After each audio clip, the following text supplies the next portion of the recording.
Samsung has just pulled the trigger on something massive. The Exynos 2600 is officially confirmed and already in mass production. And let me tell you, this isn't just another smartphone chip.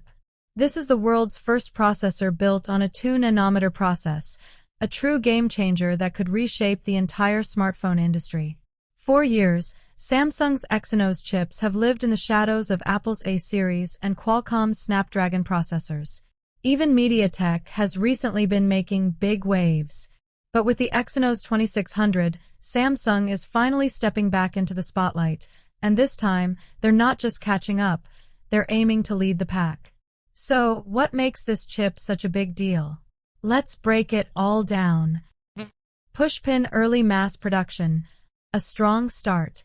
According to reports, Samsung began mass production of the Exynos 2600 a little earlier than expected, and the reason is actually exciting. The yield rate, meaning how many working chips come out of each batch, has already passed the 50% mark.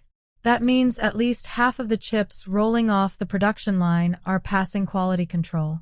For a bleeding-edge 2 nanometers process, that's a very promising sign. And here's the kicker. This chip isn't going into every Galaxy S26 model. Instead, it's expected to power the Galaxy S26 Pro, the baseline model in the lineup. Meanwhile, the Galaxy S26 Edge and the S26 Ultra will reportedly stick to Qualcomm's Snapdragon 8 Elite Gen 5 for Galaxy, especially in markets like the US and China.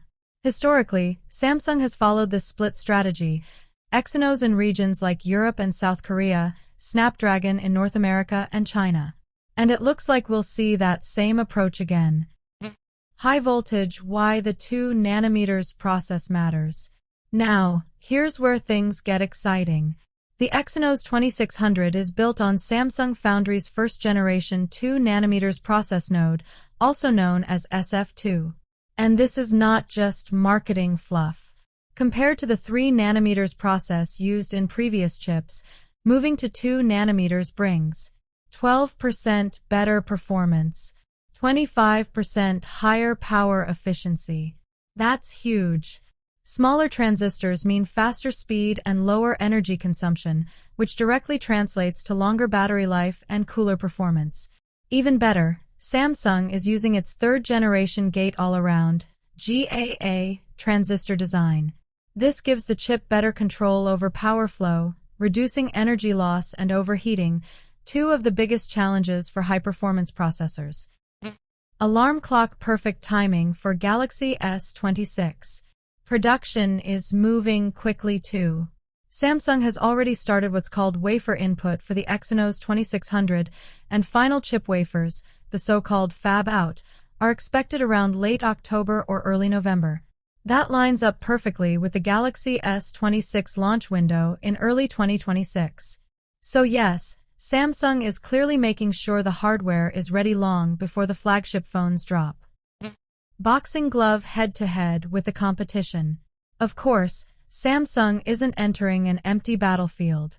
The Exynos 2600 will go toe-to-toe with Apple's A19 and A19 Pro, MediaTek's Dimensity 9500, Qualcomm's Snapdragon 8 Elite Gen 5.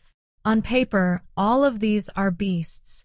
But Samsung's approach brings something unique.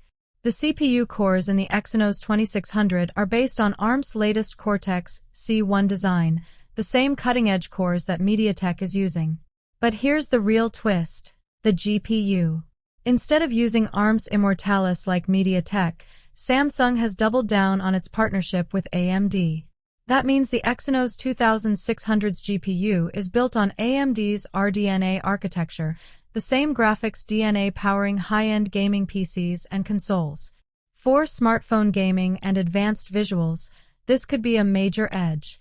Imagine smoother gameplay, stronger ray tracing performance, and console-like graphics, all inside your pocket. Battery efficiency, Samsung's secret weapon. Now let's talk efficiency, because this is where things get really interesting. Apple, Qualcomm, and MediaTek are all relying on TSMC's 3 nanometers process for their latest chips. Samsung, however, is leaping ahead with 2 nanometers. If their claims hold true, the Exynos 2600 could be the most power-efficient flagship processor on the market. And that doesn't just mean benchmark scores, it means real-world improvements like longer battery life, less overheating, and more reliable performance during heavy use. Of course, the ultimate test will come once the Galaxy S26 Pro hits shelves. But early signs point to Samsung having a serious advantage. Direct hit: why this matters for Samsung. This isn't just another chip launch. For Samsung, this is about redemption. Exynos has long carried the reputation of being the weaker option compared to Snapdragon. Fans have even demanded global Snapdragon models in the past. But the Exynos 2600 could change that narrative completely. By being the first